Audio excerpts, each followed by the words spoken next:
Suite du Grand Direct et direction l'Argentine tout de suite avec son nouveau président, le libéral Mauricio Macri, sorti vainqueur de l'élection présidentielle. Il a battu le candidat présenté et soutenu par le parti au pouvoir depuis 12 ans maintenant. Et c'est donc une nouvelle ère qui s'ouvre pour le pays qui doit mener d'urgentes réformes économiques. Gabriel Nolin.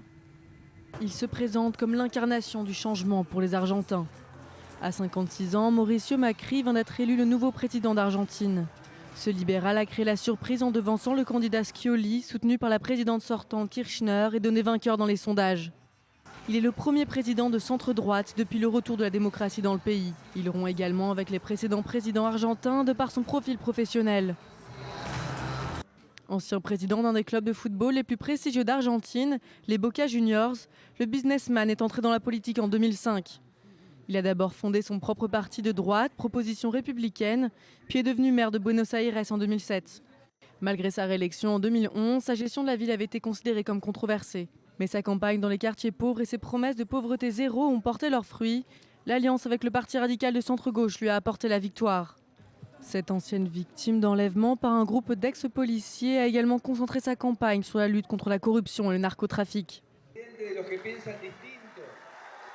Je serai le président de ceux qui pensent différemment, de la diversité, le président de ceux qui ont de nouvelles idées. Je veux être le président de ceux qui ne renoncent pas, le président qui lutte contre le narcotrafic, qui ne laisse pas les politiques, la justice et les fonctionnaires être corrompus. Je veux être le président qui met tout le pays au travail. Ingénieur de formation et fils d'un grand entrepreneur italien qui a fait fortune en Argentine, il soutient des politiques pro-business mais ne rompt pas totalement avec l'héritage socialiste des Kirchner.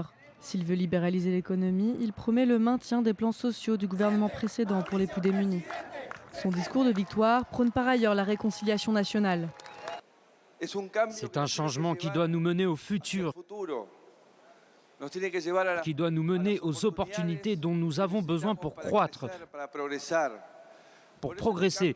C'est pour ça que ce changement ne peut pas s'arrêter aux revanches ou au règlement de compte. Nous devons mettre toute notre énergie dans ce changement.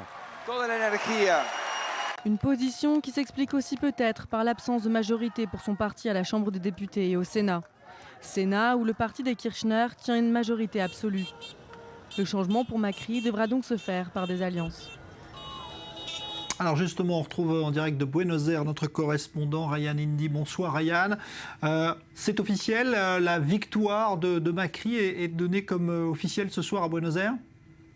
Oui, absolument. Donc la victoire est officielle déjà depuis hier. Mauricio Macri remporte l'élection avec 51,40% des votes. C'est environ 800 000 votes de plus que Daniel Scioli. Dans une conférence de presse ce matin, voilà, il s'est voulu très rassembleur. Mais c'est un score qui est beaucoup plus serré que ce qu'annonçaient les premiers pronostics. Donc ça prouve que l'Argentine reste très divisée.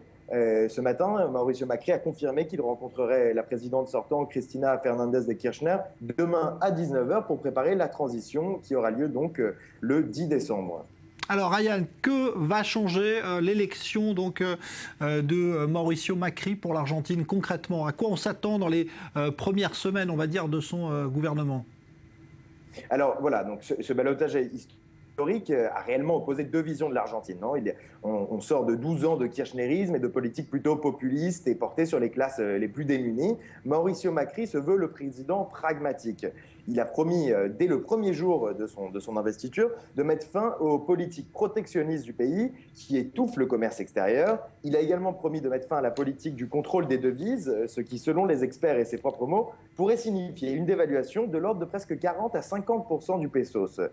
Autre fait important, il a annoncé vouloir négocier avec les créditeurs internationaux, ce à quoi Cristina Kirchner, jusque-là, s'était opposée.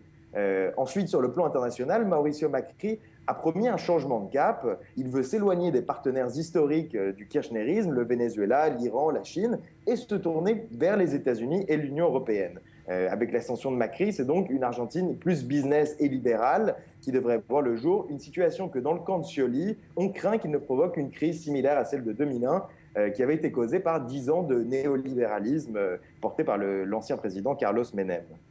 Merci beaucoup pour ces précisions, Ryan Indy, en direct donc de Buenos Aires.